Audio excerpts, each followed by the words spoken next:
আকাশবাণী আগরতলা। স্থানীয় সংবাদ পড়ছি লক্ষণ কুমার ঘটক। এখনকার বিশেষ খবর হলো, রাজ্যপাল ইন্দ্রসেনা রেড্ডি নাল্লু গ্রামীণ এলাকাগুলিকে মাদকাসক্তির প্রভাব থেকে মুক্ত রাখার আহ্বান জানিয়েছেন। কেন্দ্রীয় শিক্ষামন্ত্রী ধর্মেন্দ্র প্রধান পদত্যাগ করেছেন। প্রধানমন্ত্রী নরেন্দ্র মোদী আগামীকাল মন কি বাত অনুষ্ঠানে দেশ বিদেশে জনগণের সঙ্গে মত বিনিময় করবেন। আগামীকাল কার্গিল বিজয় দিবস। এই উপলক্ষে লাদাখের দ্রাসে আজ থেকে দুদিনব্যাপী স্মারক অনুষ্ঠানের সূচনা হয়েছে। কমনওয়েলথ গেমসে ভারতের প্রথম পদক জয়। রাজ্যপাল ইন্দ্রসেনা রেড্ডি নাল্লু গ্রামীণ এলাকাগুলিকে মাদকাসক্তির প্রভাব থেকে মুক্ত রাখার জন্য আহ্বান জানিয়েছেন।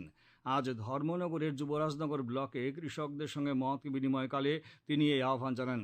রাজ্যপাল আজ এই ব্লকে Upatakhali SB school, agro track, modern rice mill, palm oil গাছের বাগান, একটি শূকর পালন কেন্দ্র পরিদর্শন করেন। তিনি ধর্মনগরের পুরনো জেল প্রাঙ্গণে জেল ক্যাফে পরিদর্শন করেন। উপতাখালী এসবি স্কুলে রাজ্যপাল ছাত্রছাত্রী, শিক্ষক শিক্ষিকা এবং এলাকাবাসীদের সঙ্গে আলোচনা করে পঠন পাঠনের বিষয়ে খোঁজখবর নেন। এরপর রাজ্যপাল শ্রীপুর গ্রাম পঞ্চায়েতে অবস্থিত agro turf modern rice mill পরিদর্শন করেন। তিনি একটি পাম ওয়েল গাছের বাগানও পরিদর্শন করেন। রাজ্যপালের সঙ্গে ছিলেন বিধায়ক জহর চক্রবর্তী, যাদবলাল নাথ, উত্তর ত্রিপুরা জেলা পরিষদের সভাধিপতি অপর্ণা নাথ, যুবরাজনগর পঞ্চায়েত সমিতির চেয়ারপারসন অপর্ণা সিংহ দেবনাথ, উত্তর জেলা জেলাশাসক চাঁদনী চন্দ্রন, এসপি অবিনাশ রায়। মুখ্যমন্ত্রী অধ্যাপক ডক্টর মানিক সাহা জানিয়েছেন, হোমিওপ্যাথি মেডিকেল প্রতিষ্ঠানের সরকারি নাম হবে আগরতলা সরকারি হোমিওপ্যাথি মেডিকেল কলেজ এবং নেতাজি সুভাষচন্দ্র বসু হোমিওপ্যাথি হাসপাতাল। আজ আগরতলায় প্রদেশ বিজেপি কার্যালয়ে এক অনুষ্ঠানের পর তিনি সাংবাদিকদের একথা জানান। কেন্দ্রীয় শিক্ষামন্ত্রী ধর্মেন্দ্র প্রধান পদত্যাগ করেছেন এবং প্রধানমন্ত্রী নরেন্দ্র মোদীর কাছে আজ তাঁর পদত্যাগপত্র জমা দিয়েছেন। সামাজিক মাধ্যমে শ্রী প্রধান জানান, গত 10 দিন ধরে চলা শিক্ষার্থীদের বিক্ষোভের জেরে উদ্ভূত পরিস্থিতিতে তিনি গভীরভাবে ব্যথিত। তিনি বলেন, এটি তাঁর কাছে কোনো ব্যক্তিগত সম্মানের বিষয় নয়। নতুন দিল্লির যন্তর মন্তর ও সারা দেশে চলমান পরিস্থিতি বিবেচনা করে তিনি পদত্যাগপত্র জমা দেওয়ার সিদ্ধান্ত নিয়েছেন। এর উদ্দেশ্য দেশবিরোধী শক্তি যাতে এই পরিস্থিতিকে কাজে লাগাতে না পারে তা নিশ্চিত করা এবং কোনো শিক্ষার্থীর ভবিষ্যৎ যাতে আইনি জটিলতায় না জড়িয়ে পড়ে তা দেখা।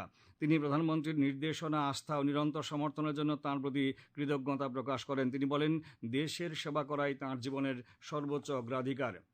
কেন্দ্রীয় শিক্ষামন্ত্রী ধর্মেন্দ্র প্রধানের পদত্যাগের পর কেন্দ্রীয় সংসদীয় বিষয়ক মন্ত্রী কিরেন রিজিজু বলেছেন, শ্রী প্রধানের দীর্ঘ 1 দশকের কর্মযাত্রা জনজীবন ও ছাত্র কল্যাণের প্রতি তাঁর আজীবন নিষ্ঠারই প্রমাণ।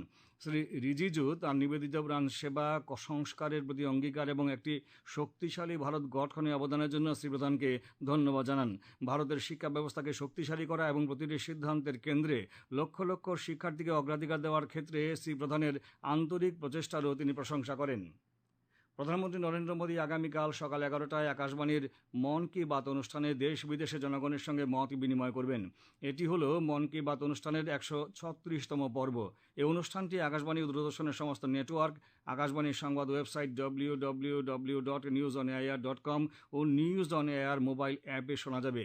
অনুষ্ঠানটি আকাশবাণী, ডিডি নিউজ, প্রধানমন্ত্রী দপ্তর তথা তথ্য সম্প্রচার মন্ত্রকের ইউটিউব চ্যানেলেও শুনতে পাওয়া যাবে। অনুষ্ঠানের অব্যবহিত পরে এর আঞ্চলিক ভাষায় অনুবাদ শোনা যাবে। এই আঞ্চলিক ভাষার অনুষ্ঠানটি রাত 8টায় পুনঃপ্রচার করা হবে। মুখ্যমন্ত্রী অধ্যাপক ডক্টর মানিক সাহা আজ আগরতলায় প্রদেশ বিজেপি কার্যালয়ে সন্ত শিরোমণি শ্রী গুরু রবিদাস মহারাজের 650তম জন্মজয়ন্তী উপলক্ষে সম্প্রীতি সংকল্প অভিযানের সূচনা করেন। মুখ্যমন্ত্রী বলেন, সন্ত শিরোমণি শ্রী গুরু রবিদাস মহারাজ মানবতা, সাম্য, ভ্রাতৃত্ববোধ ও সামাজিক সম্প্রীতির এক অনন্য দৃষ্টান্ত স্থাপন করে গেছেন। তাঁর জীবন ও আদর্শ আজ সমাজকে সঠিক পথে পরিচালিত করার ক্ষেত্রে সমানভাবে প্রাসঙ্গিক। তিনি গুরু রবিদাসের আদর্শে অনুপ্রাণিত হয়ে সমাজে সম্প্রীতি, সমতা ও মানবিক মূল্যবোধ প্রতিষ্ঠার উপর গুরুত্ব আরোপ করেন। অনুষ্ঠানে উপস্থিত ছিলেন উচ্চ শিক্ষামন্ত্রী কিশোর বর্মন, প্রদেশ বিজেপি সভাপতি অভিষেক দেবরায়, বিধায়ক ভগবান চন্দ্র দাস প্রমুখ। সিপিআইএম রাজ্য কমিটির দুদিনব্যাপী বৈঠক আজ আগরতলায় শেষ হয়েছে। বৈঠক শেষে সিপিআইএম রাজ্য কমিটির সম্পাদক জিতেন্দ্র চৌধুরী সাংবাদিক সম্মেলনে জানান, বৈঠকে রাজ্যের বর্তমান রাজনৈতিক, সামাজিক ও অর্থনৈতিক অবস্থা নিয়ে আলোচনা হয়।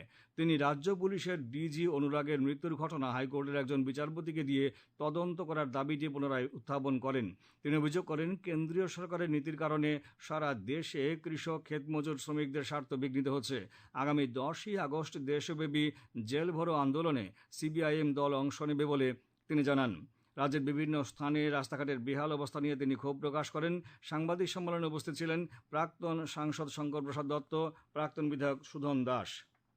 লামডিং বদরপুর সেকশনের নিউ হারাঙ্গাজাও স্টেশনের কাছে রেললাইনের নিচের মাটি বসে যাওয়ায় আগরতলা থেকে দূরপাল্লার ট্রেন চলাচলের উপর প্রভাব পড়েছে। উত্তর পূর্ব রেলের মুখ্য জনসংযোগ আধিকারিক কবিঞ্জল কিশোর শর্মা জানিয়েছেন, যাত্রীদের নিরাপত্তার স্বার্থে আপাতত রেললাইনের ওই অংশে আজও আগামীকাল রাত 7টা থেকে ভোর 5টা পর্যন্ত সমস্ত যাত্রীবাহী ট্রেন চলাচল স্থগিত রাখা হয়েছে। এই কারণে আগরতলা থেকে এবং বহির্রাজ্য থেকে আগরতলাগামী বেশ কয়েকটি ট্রেনের সময়সূচিতে পরিবর্তন করা হয়েছে। আজও আগামীকাল 1-5-6-5-0 নারিঙ্গি আগরতলা এক্সপ্রেস নারিঙ্গি থেকে আগরতলার উদ্দেশ্যে ছাড়বে রাত 10:30 1-5-6-4-9 আগরতলা নারিঙ্গি এক্সপ্রেস রাত 11টায় আগরতলা থেকে রওনা দেবে। 1-5-6-2-6 আগরতলা দেওঘর এক্সপ্রেস আজ রাত 11:30 আগরতলা থেকে রওনা হবে। 01-6-6-6 আগরতলা রানী কমলাবতী বিশেষ ট্রেন আগামীকাল রাত 11:30 যাত্রা শুরু করবে। এ খবর শুনছেন আকাশবাণী আগরতলা কেন্দ্র থেকে। আগামীকাল কার্গিল বিজয় দিবস। এই উপলক্ষে লাদাখের দ্রাসে আজ থেকে দুদিনব্যাপী স্মারক অনুষ্ঠানের সূচনা হয়েছে। পাকিস্তানের বিরুদ্ধে ভারতের বিজয়কে স্মরণীয় করে রাখতে প্রতি বছর 26শে জুলাই কার্গিল বিজয় দিবস পালন করা হয়। আগামীকাল প্রতিরক্ষামন্ত্রী রাজনাথ সিং কার্গিল বিজয় দিবসের মূল স্মারক অনুষ্ঠানে অংশ নেবেন। কার্গিল বিজয় দিবসের 27তম বর্ষপূর্তি উপলক্ষে লাদাখের দ্রাসে আজ দুদিনব্যাপী স্মারক অনুষ্ঠানের সূচনা হয়েছে। সেখানে যুদ্ধ স্মরণ কর্মসূচির মাধ্যমে 1999 সালের কার্গিল যুদ্ধে সর্বোচ্চ আত্মত্যাগকারী বীর শহীদদের প্রতি শ্রদ্ধা নিবেদন করা হয়। এই কর্মসূচির অন্তর্ভুক্ত ছিল অপারেশন বিজয়ের উপর একটি নির্মিত তথ্যচিত্র প্রদর্শন, বীর শহীদদের প্রতি শ্রদ্ধা নিবেদন, শহীদদের নিকটাত্মীয়দের সঙ্গে মত বিনিময় এবং যুদ্ধে অংশগ্রহণকারী প্রবীণ সৈনিকদের স্মৃতিচারণ। প্রধানমন্ত্রী নরেন্দ্র মোদী আগামীকাল বিকেল 4:30 ভিডিও কনফারেন্সিংয়ের মাধ্যমে বিকশিত ভাইব্র্যান্ট ভিলেজ প্রোগ্রাম 2026-এর অংশগ্রহণকারীদের সঙ্গে মত বিনিময় করবেন। দেশের প্রতিটি রাজ্য ও কেন্দ্রশাসিত অঞ্চলের 400-রও বেশি তরুণ অংশগ্রহণকারী মত বিনিময়ে অংশ নেবেন। লাদাখ, হিমাচল প্রদেশ এবং উত্তরাখণ্ড জুড়ে 74টি ভাইব্র্যান্ট ভিলেজ বা সীমান্তবর্তী গ্রামকে কেন্দ্র করে গত 4 থেকে 30শে জুন পর্যন্ত 2 পর্যায়ে বিকশিত ভাইব্র্যান্ট ভিলেজ প্রোগ্রাম 2026-এর আয়োজন করা হয়েছিল। দেশ জুড়ে আয়োজিত এই অনলাইন কুইজ প্রতিযোগিতার মাধ্যমে অংশগ্রহণকারীদের নির্বাচন করা হয়েছিল, যেখানে 3 লক্ষেরও বেশি তরুণ অংশ নেয়। মাই ভারতের মাধ্যমে বাস্তবায়িত এই বিকশিত ভাইব্র্যান্ট ভিলেজ প্রোগ্রামের পরিকল্পনা করা হয়েছে প্রধানমন্ত্রীর সেই দৃষ্টিভঙ্গিকে বাস্তবায়িত করার লক্ষ্যে, যার আওতায় ভারতের সীমান্তবর্তী গ্রামগুলোকে দেশের প্রথম গ্রাম হিসেবে গণ্য করা হবে এবং বিকশিত ভারত গড়ার যাত্রায় তাদের সক্রিয় অংশীদার করে তোলা হবে। আজ অল ত্রিপুরা ব্লাইন্ড অ্যাসোসিয়েশনের উদ্যোগে তথ্য সংস্কৃতি দপ্তরের সহযোগিতায় আগরতলার সুকান্ত একাডেমির প্রেক্ষাগৃহে রবীন্দ্র নজরুল জন্মজয়ন্তী উদযাপন করা হয়। অনুষ্ঠানে দৃষ্টিহীন শিক্ষার্থীদের মধ্যে বিভিন্ন সাংস্কৃতিক প্রতিযোগিতার বিজয়ীদের পুরস্কার বিতরণ করা হয়। উপস্থিত ছিলেন সমাজ কল্যাণ সমাজশিক্ষা দপ্তরের বিশেষ সচিব তপন কুমার দাস, তথ্য সংস্কৃতি দপ্তরের অধিকর্তা বিম্বিসার ভট্টাচার্য, সংগঠনের সাধারণ সম্পাদক মিঠুন সাহা। আজ আগরতলা ও বিলোনিয়া আদালতে বিশেষ লোক আদালত অনুষ্ঠিত হয়েছে। প্রায় 2496টি মামলার নিষ্পত্তি হয়েছে। পশ্চিম জেলা আইনসেবা কর্তৃপক্ষের সচিব রামানুজ ভট্টাচার্য জানিয়েছেন, আগরতলায় লোক আদালতে ট্রাফিক চালান সংক্রান্ত 3000 ও অন্যান্য মীমাংসাযোগ্য 200টি মামলা নিষ্পত্তির জন্য তোলা হয়।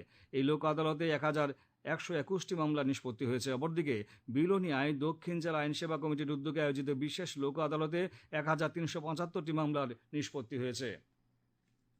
আগামী 24 ঘন্টায় রাজ্যের সবকটি জেলায় বজ্রবিদ্যুৎ সহ বৃষ্টিপাতের সতর্কতা জারি করেছে আবহাওয়া দপ্তর।